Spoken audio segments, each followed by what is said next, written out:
Hey there, everybody, and welcome back to Morning Marvel. I'm your host, Joshua Ryan, and we are here to talk about Loki Episode 3. But be warned, this is a spoiler talk. If you haven't seen it yet, tune out, plug your ears, close your eyes, go away, watch it, and then come back so we can talk about it. Anywhere, anytime. How nice to meet you. So Episode 3, this is the shortest episode we've seen yet, and it also means we are now halfway through the series. There's only 6 episodes to this show. We learn more about Lady Loki, the villain of the series, or at least appearing to be the villain of the series at this point. A couple things that we learn is Loki's kind of cute.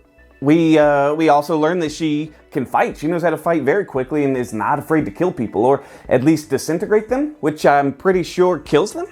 One thing audiences are realizing pretty quickly is that this show is darker than expected. I think it goes darker than most people really thought it was going to go. Darker maybe even than the previous 2 series, Falcon and the Winter Soldier and WandaVision. So Loki and Lady Loki both get stuck here. They're stuck on Lamentis 1 when the little doohickey thing from the TVA teleporter is destroyed. And now they're stuck there and they have to work together. So they're trying to figure out how are they going to get off of this moon before it's gone, before it's destroyed and everybody, including them, is killed off. And we see Loki use some of his old tricks. He tries the manipulation thing where he shapeshifts and tries to use people's emotions and trick them into thinking that he is somebody that they care about, and that does not work. That backfires. This old moon lady just blasts him out of his boots. So they decide they need to get onto this moon train that's going to take them to the Ark, which is the evacuation shuttle. That's how they're going to get out of here. But in order to get on the moon train, you need a ticket, just like a regular Earth train. So they're trying to figure out how they're going to get on there. Loki decides he's going to dress up in a guard uniform. He's wearing the guard uniform. It's a goofy looking uniform. Looks like a Smurf's codpiece or something. And he tries to pretend Lady Loki is his prisoner, and they're going to get on. It works a little bit. One of the guards, he's suspicious. He says, I don't think so. So Lady Loki touches his arm, manipulates his mind, takes control of his mind, and he's like, sure, you can go on. So they work together, and they get on the train.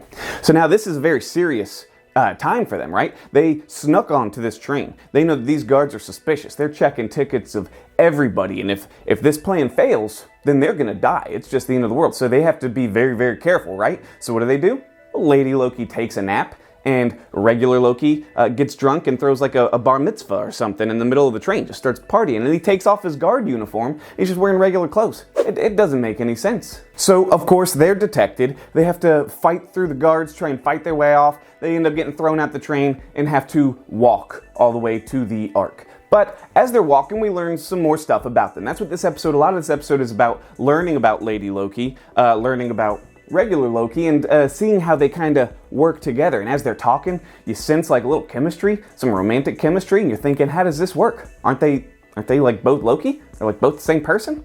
What kind of self-love weird stuff is this? I don't know how that would work. We learned that the people who work for the TVA are variants, but they don't know that they're variants. They were normal people with a normal life beforehand. In fact, we see that in the opening scene when Lady Loki is getting in the mind of one of the TVA agents, and they're just like chilling out, having martinis or sangrias or something, just hanging out, and she's trying to get secrets from her. So Loki didn't know that. He had been told that the TVA agents had been created to work for the TVA. So now, Loki and Lady Loki's plan is to get on the Ark, but this Ark is meant to be destroyed. That's how it happens in this timeline. That's what's meant to happen. It's destroyed and everybody dies. But their plan is, hey, we'll get on the Ark and we'll actually make it escape. Then everybody lives and we get out of here. But isn't that the one thing you're not supposed to do? Didn't the TVA just say, don't change time, don't change what's meant to happen? It's bad, okay? Just all around bad things happen. But these Lokis, they don't care. So we know that changing what's meant to happen, changing timelines and going against what the timekeepers have set is supposed to be what causes multiverse split-offs and multi-timelines, right? So we thought WandaVision was going to set up the multiverse because we are all expecting, fully anticipating a Spider-Verse movie. Plus we know Doctor Strange in the Multiverse of Madness is coming up. So multiverse has to be coming, right? It has to be. We thought WandaVision would do it. It didn't. So is Loki setting that up? It sure seems like it because these Lokis they don't give a dang about nothing. But their plan fails. Their plan fails. As they're fighting their way through the moon, pow, just beating up people, pushing little old ladies down, kicking guards. They're making their way to the Ark. Bam, Ark is destroyed. and then they're just like, well, what now? Credits. Just ends right there on a cliffhanger, okay? So now we gotta tune in next week and see how they're gonna get off this moon.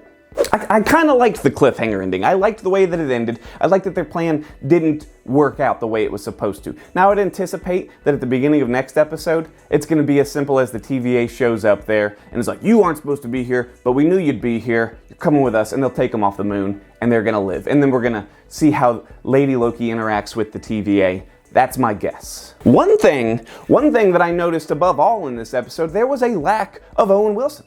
Where was Owen Wilson? I need my Owen Wilson. There's no after credit scene, so if you stuck around like me, you just watched a bunch of credits, no after credit scene. Now we know with Falcon and Winter Soldier and with WandaVision, they did have after credit scenes, but not every episode, and they didn't start till somewhere around mid to the end of the series. So maybe next week we'll get an after credit scene. What do you think is going to happen in the next episode? And what do you think of the show so far? I think this is their best show. I think Loki is exceeding way beyond what Falcon and Winter Soldier and even WandaVision had accomplished. And I think it's for sure their most ambitious project yet. I know I said that about WandaVision. I said that was the most ambitious project, and that was. I mean, you're taking superheroes and you're putting them in I Love Lucy and Bewitched and Brady Bunch. That's ambitious. But I think that this is ambitious on a whole other level. I think this is their best series yet, and this makes me super excited to see what's going to happen at the end of this and how this is going to connect directly to the MCU.